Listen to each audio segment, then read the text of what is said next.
possible orders it can have? What if it has 13 elements? मतलब आपने order बताना है एक मैट्रिक्स का जिसके एलिमेंट 24 दे रखे हैं। तो ये फर्स्ट क्वेश्चन का answer, if a matrix has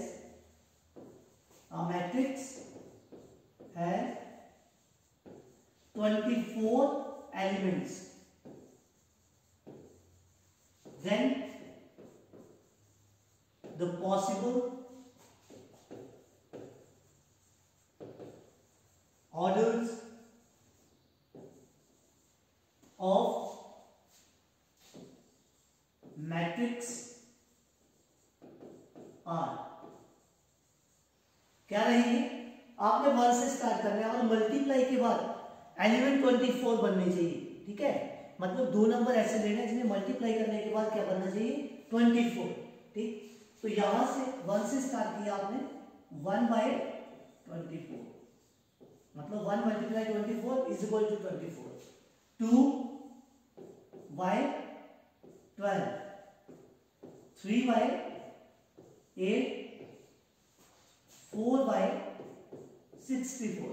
आप चेक करते रहेंगे साथ में कि क्या इनका मल्टीप्लाई करने के बाद जो आंसर आ रहा है वो 24 आ रहा है कि नहीं। ठीक है, अगर 24 आ रहा है इसका मतलब हम ठीक ऑर्डर लिख रहे हैं। तो ये बना 1/24, 2/12, 3/8, 4/6, उसके बाद 5 से नहीं होता, फिर 6 से, तो इसका मतलब इन्हें रिवर्स में लिख देंगे। 6/4, 8/3, 12/2 एंड 24/1। ये पॉसिबल ऑर्डर्स रहेंगे कब? If a matrix has 24 elements. साथ में क्वेश्चन और दे रखा है कि अगर उसी मैट्रिक्स में 13 एलिमेंट्स होते तो। ठीक है, तो यहां पे लिखेंगे and if a matrix has 13 elements, then possible orders of matrix are। और 13 क्या आएगा? प्राइम नंबर है। तो प्राइम नंबर में कितने फैक्टर्स होते हैं उसके? Only 2, 1 and itself. इसका मतलब ये आएगा 1/13 एंड 13/1। ऐसे लिखा जाता है अगर क्वेश्चन इस टाइप में आता है कि अगर आपके पास टोटल एलिमेंट्स दे रखे हैं और ये पूछा है कि possible orders of a matrix है, तो आपने ऐसे लिखने पॉसिबल ऑर्डर्स। इसमें कोई नंबर छूटना नहीं चाहिए।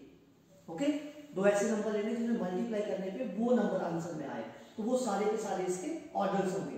तो पहले आपने 4/6 तक लिखा, फिर यहाँ पे चेक किया आपने 6/4 आएगा, मतलब रिवर्स में लिखे हैं, तो फिर इन्हें रिवर्स में भी लिख दिया और ये पॉसिबल ऑर्डर्स रहेंगे। सेकंड क्वेश्चन, और सेकंड क्वेश्चन है construct a matrix of order 2/2 where A is equal to Aij whose elements are given by। मतलब एक 2/2 ऑर्डर मैट्रिक्स आपने कंस्ट्रक्ट करनी है।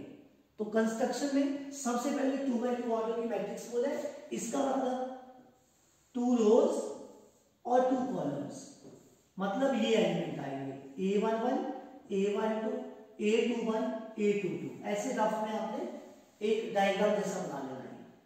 ठीक है, रोज मतलब 2 लाइन सीधी को लगाई हॉरिजॉन्टल, और 2/2 2 कॉलम्स वो 2 लाइंस वर्टिकल लगाए, और जहां पे ये इंटरसेक्ट हो रही है वो आपके एलिमेंट्स पर काम करेंगे। तो यहां पे लिखेंगे आप let A is equal to A11, A12, A21 and A22 be a matrix. इसे इक्वेशन 1 कर दिया। Be a matrix of order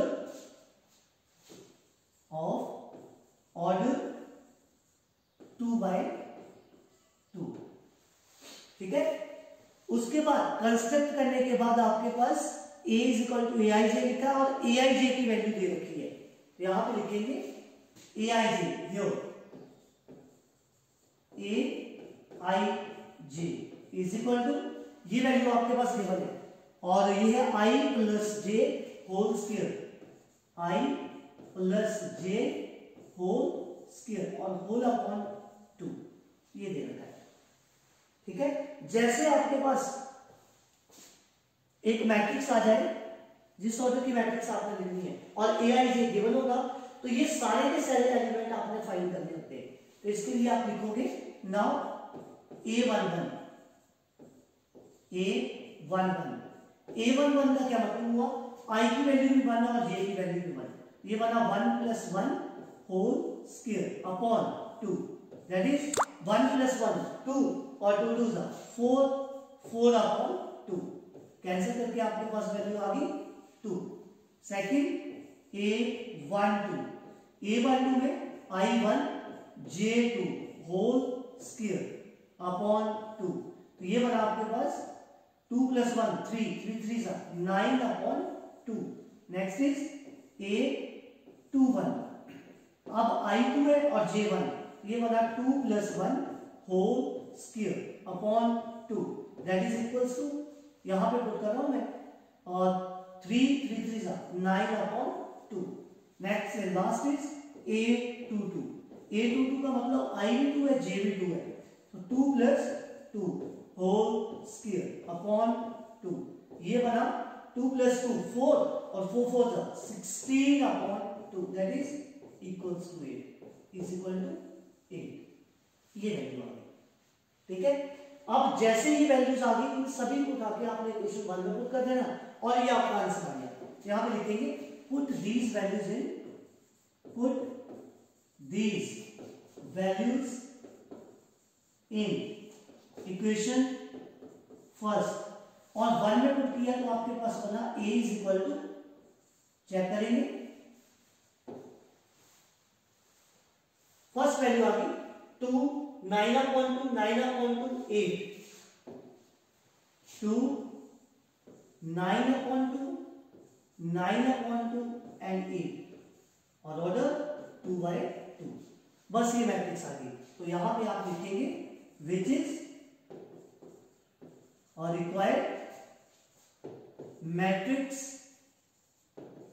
of order 2/2, और ये आपका आंसर है। ये रिक्वायर्ड मैट्रिक्स आ गई ऑफ ऑर्डर 2/2, 2/2 की एक रिक्वायर्ड मैट्रिक्स है। Next is question number 3, matrices के क्वेश्चन करते हैं जो अभी ज्वाइन हो रहे हैं, टाइम भी ज्वाइन हुआ करो जिससे आपको ये प्रॉब्लम ना आए। ओके, नेक्स्ट इज क्वेश्चन है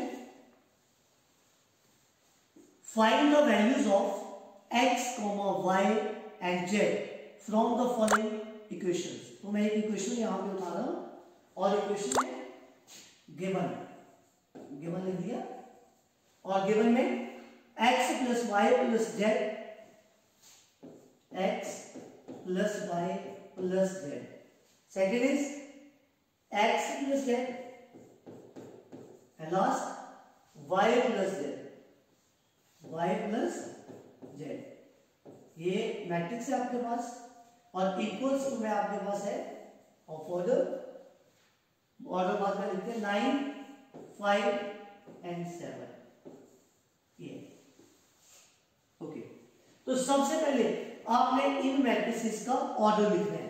अब ये ऑर्डर आपके पास क्या रहेगा, 1 2 3 3/1, यहां पे भी 1 2 3 3/1, मतलब ये कॉलम मैट्रिक्स है। ठीक है, और कॉलम मैट्रिक्स का पता कैसे चलता है, जब आपके पास सिंगल एक कॉलम हो और वो जितनी मर्जी हो लेकिन कॉलम एक ही हो, तो इसका मतलब ये कॉलम मैट्रिक्स है। दूसरी चीज, दो मैट्रिसेस इक्वल कब होती हैं आपस में, जब उनका ऑर्डर क्या होगा, सेम, और जैसे ऑर्डर सेम है इसका मतलब इसके कॉरेस्पॉन्डिंग एलिमेंट्स भी इक्वल होंगे। तो यहां पे लिखेंगे by equality by equality of matrices, equality of matrices. और इक्वालिटी ऑफ मैट्रिसेस में मैंने अभी बोला आपको कि ऑर्डर अगर सेम है तो इसके कॉरेस्पॉन्डिंग एलिमेंट्स भी क्या होंगे, सेम। तो यहां पर ना x + y + z = 9, x + y + z = 9। Second x + z = 5, x + z = 5, and last is y + z = 7, y + z = 7। अब डिपेंड आपके ऊपर करता है कि आप इसे कैलकुलेट कैसे कर रहे हैं, कैसे आप इसका आंसर निकाल रहे हैं। तो उसके लिए क्या करेंगे, फर्स्ट इक्वेशन में x y z तीनों है, सेकेंड इक्वेशन से x की वैल्यू निकाल दो, इसे कर दिया इक्वेशन 1, यहां से वैल्यू निकाल दी x की, x = 5 - z, इसे इक्वेशन 2 कर दिया, और यहां से वैल्यू निकाल दी y की, y = 7 - z, ये इक्वेशन आ गई 3। अब यहां पे आप लिखोगे फ्रॉम इक्वेशंस 1, 2 एंड 3। क्या किया, फर्स्ट इक्वेशन में सेकंड और थर्ड को अप्लाई कर देंगे, मतलब x की वैल्यू आपके पास है 5 - z प्लस y की वैल्यू थर्ड से 7 - z और प्लस z = 9। यहां z से z कैंसिल, 7 + 5, 7 और 5 को प्लस किया, ये 12 = 9 minus z = 9 - 12, that is -3। तो z की वैल्यू आपके पास क्या आ गई, 3। कैसे आ गई, माइनस से माइनस क्या हो गया, कैंसिल। ओके, नेक्स्ट इज, अब इन दोनों को पुट कर देंगे, सॉरी इक्वेशन 2 और 3 में पुट कर देंगे, पुट इन इक्वेशंस 2 एंड 3। अब 2 में पुट किया तो यहां से बना x = 5 - 3, दैट इज x = 2, ये सेकंड वैल्यू आ गई। और थर्ड के लिए y = 7 - 3, दैट इज y = 4, ये आपके पास लास्ट वैल्यू आ गई। ठीक है, तो यहां से x की वैल्यू 2 आ गई, y की 4 और z की 3। तो ऐसे सॉल्व करते हैं, लेकिन ध्यान में ये रखना कि इक्वालिटी ऑफ मैट्रिसेस में सबसे पहले आप उसका ऑर्डर चेक किया करेंगे। अगर ऑर्डर सेम टू सेम है तो उसके कॉरेस्पॉन्डिंग एलिमेंट्स भी आपस में क्या होंगे, इक्वल। ठीक है, तो ये था क्वेश्चन नंबर 3। अब question number 4, next question number 4। अब फोर्थ क्वेश्चन देखेंगे, और फोर्थ क्वेश्चन आपके पास लिख रहा हूं मैं अभी, मल्टीप्लिकेशन ऑफ 2 मैट्रिसेस। ठीक है, अब हम करेंगे मल्टीप्लिकेशन, ध्यान से देखेंगे आप।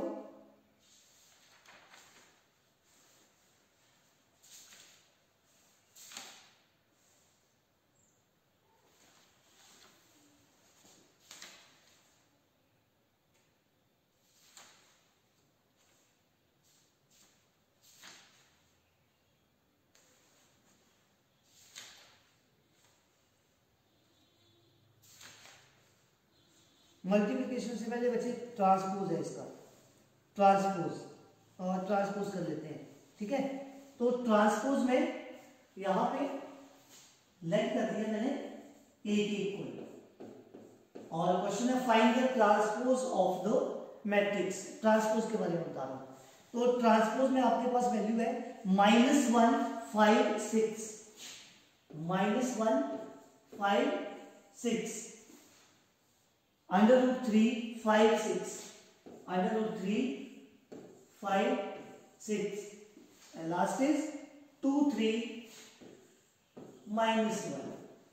ये आपके पास मैट्रिक्स दे रखी है। सबसे पहले आप इसका ऑर्डर लिखेंगे 1 2 3, 3 रोज 1 2 3 एंड 3 कॉलम्स, ये 3 by 3।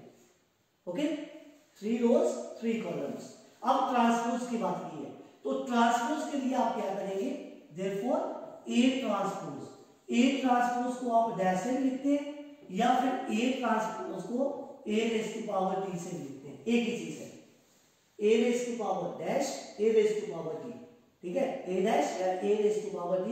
आप दोनों में से कोई एक चीज अप्लाई कर सकते हैं और ये क्या शो करेगी, ट्रांसपोज ऑफ अ मैट्रिक्स, ठीक है।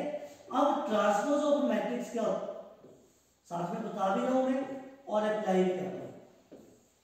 ट्रांसपोज ऑफ मैट्रिक्स में क्या होता है कि इसके रोज और कॉलम्स इंटरचेंज हो जाते हैं, क्या हो जाते हैं, interchanging its rows and columns.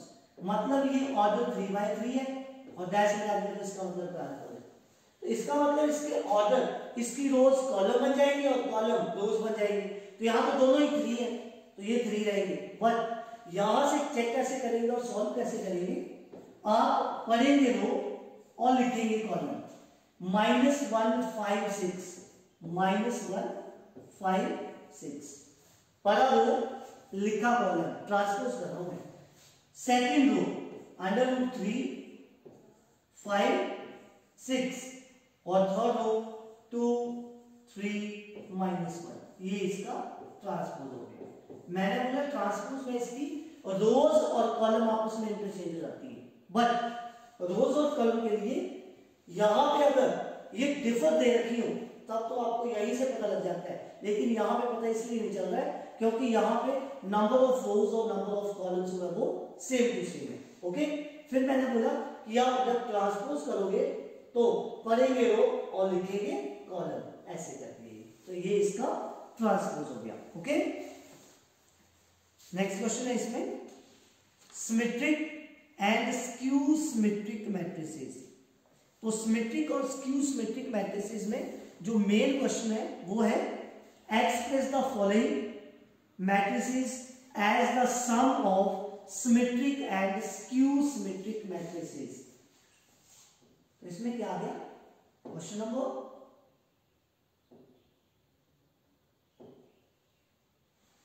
5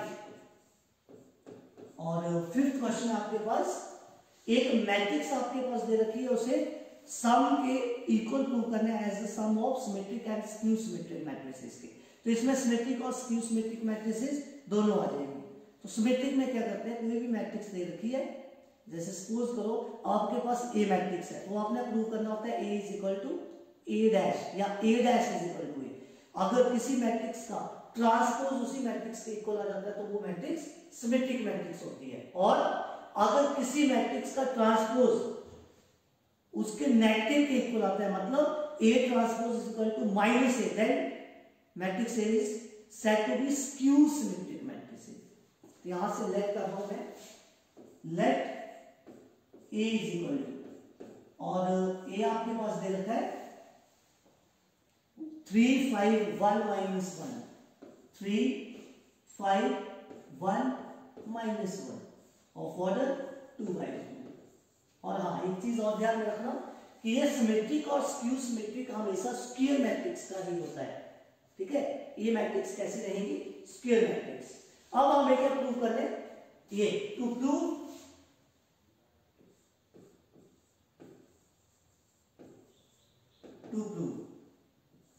क्या प्रूव करेंगे, A is equal to P plus Q, ठीक है, A is equal to P plus Q।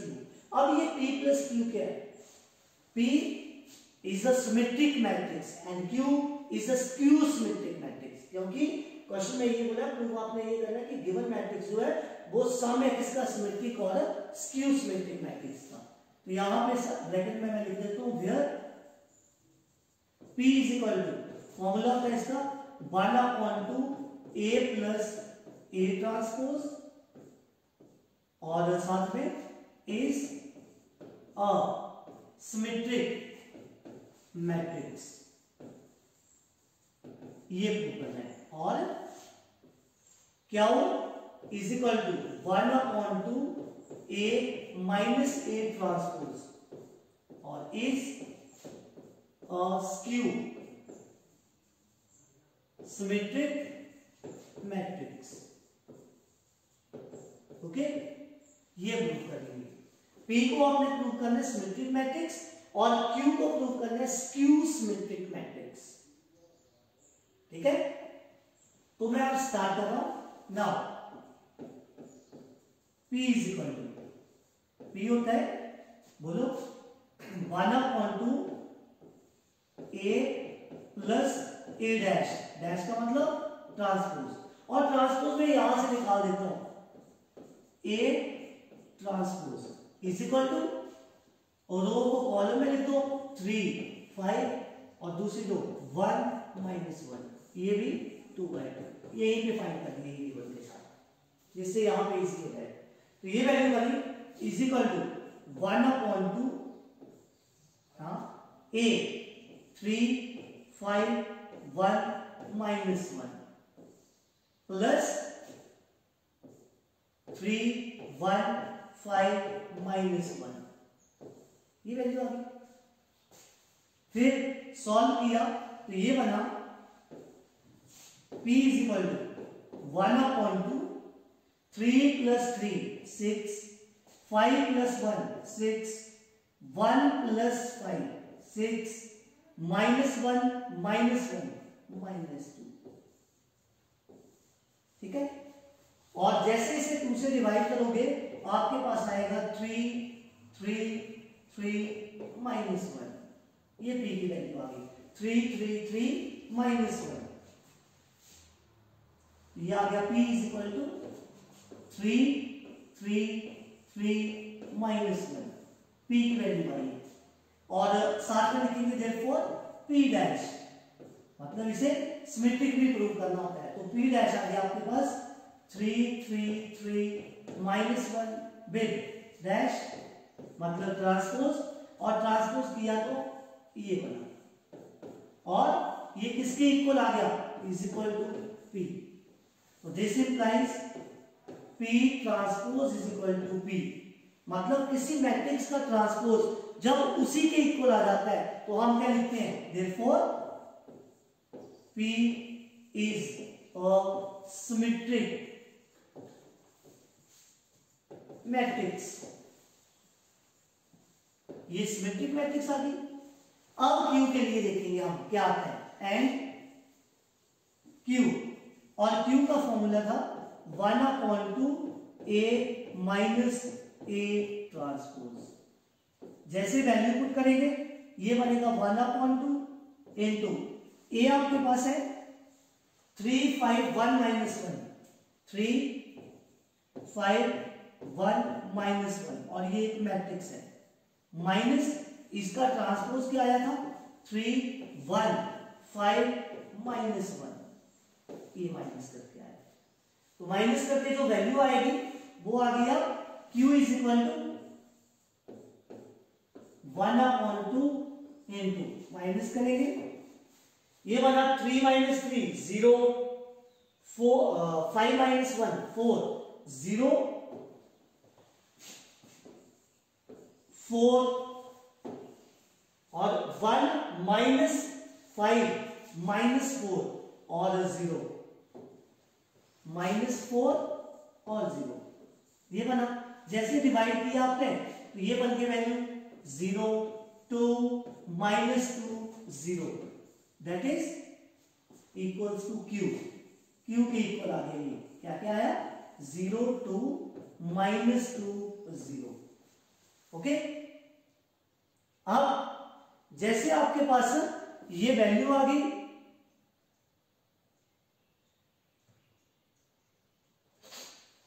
तो आप क्या करेंगे, इसका ट्रांसपोज कर देंगे, और ट्रांसपोज जैसे किया ये बना 0 2 -2 0 और फिर डैश, तो ये बना 0 2 -2 0। आप इसे मल्टीप्लाई कर देंगे माइनस से और डिवाइड भी कर देंगे, ठीक है।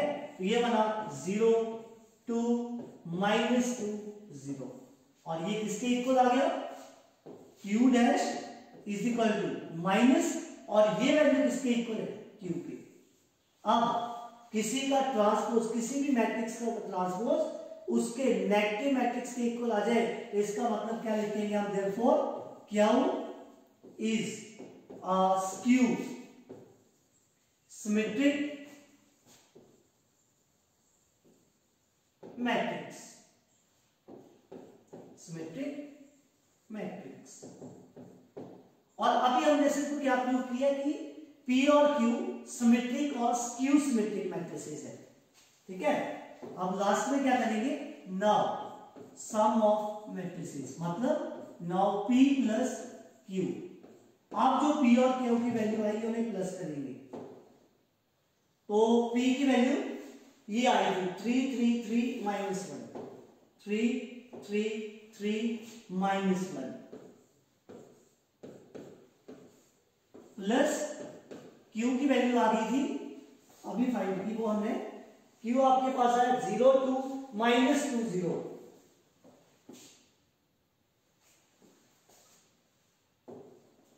Zero to minus 2 0। और दो मैट्रिसेस का सम हम तभी कर सकते हैं जब उनका ऑर्डर सेम हो। तो ये दोनों square matrix of order 2 by 2, तो इसका मतलब इसको प्लस कर सकते हैं। 3 plus 0 3, 3 plus 2 5, 3 minus 2 1, minus 1 plus 0 minus 1।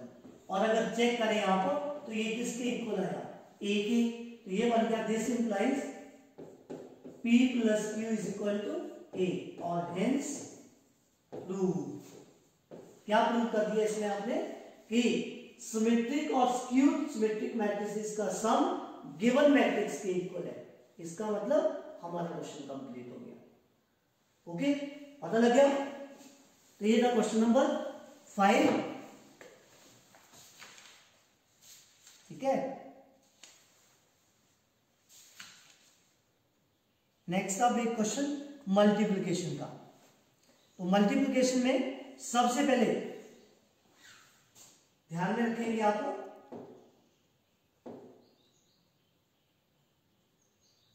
6th question है, क्वेश्चन नंबर 6। दो मैट्रिसेस दे रखी होंगी और आप कैसे मल्टीप्लाई करोगे। तो मैट्रिसेस है 1 माइनस 2 2 3, 1 माइनस 2 2 3, और इनटू में एक और मैट्रिक्स है दैट इज 1 2 3 2 3 1, 1 2 3 2 3 1। इन दोनों मैट्रिसेस को मल्टीप्लाई करना है, और मल्टीप्लाई में सबसे पहले आप ऑर्डर लिखेंगे। फर्स्ट ऑर्डर 2 by 2 और सेकंड का 2 by 3।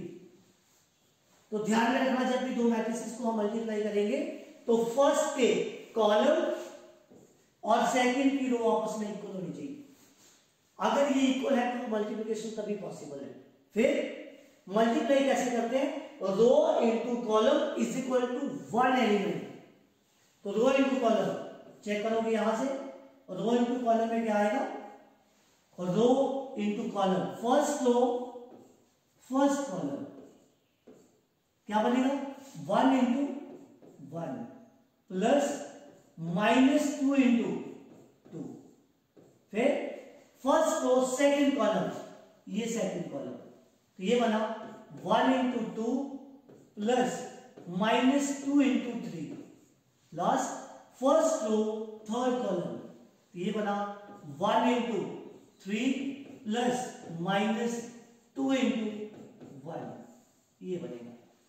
अब second row first column, second row first column मतलब 2 इंटू 1 प्लस 3 इंटू 2। फिर से second row second column 2 into 2 plus 3 into 3। Second row third column that is 2 into 3 plus 3 into 1, और ये order बन गया 2 by 3। ऐसे मल्टीप्लाई करते हैं। ओके, तो ये बना आपके पास 1 माइनस 4, यहां पे 2 प्लस 6, यहां पे 2 माइनस 6, और यहां 4 प्लस 9, यहां पे 3 माइनस 2, और यहां पे 6 प्लस 3 ऑफ ऑर्डर 2 by 3। तो ये लास्ट आंसर मतलब फाइनल आंसर आपका -3 -4 1 8 13 एंड 9 2/3। ठीक है। तो जब भी दो मैट्रिसेस को आप मल्टीप्लाई करेंगे तो सबसे पहले क्या चेक करेंगे, वो है कि फर्स्ट के कॉलम और सेकंड की रो आपस में क्या होनी चाहिए, इक्वल। अगर इक्वल है तभी आंसर पॉसिबल है, मतलब इसकी मल्टीप्लिकेशन पॉसिबल है, अदरवाइज नहीं। और जो रिजल्ट आएगा आपके पास, जो आंसर इसका बनेगा उसका ऑर्डर वही रहेगा जो यहां पे बचा होगा। यहां से रो दैट इज 2 और यहां से कॉलम दैट इज 3, 2/3।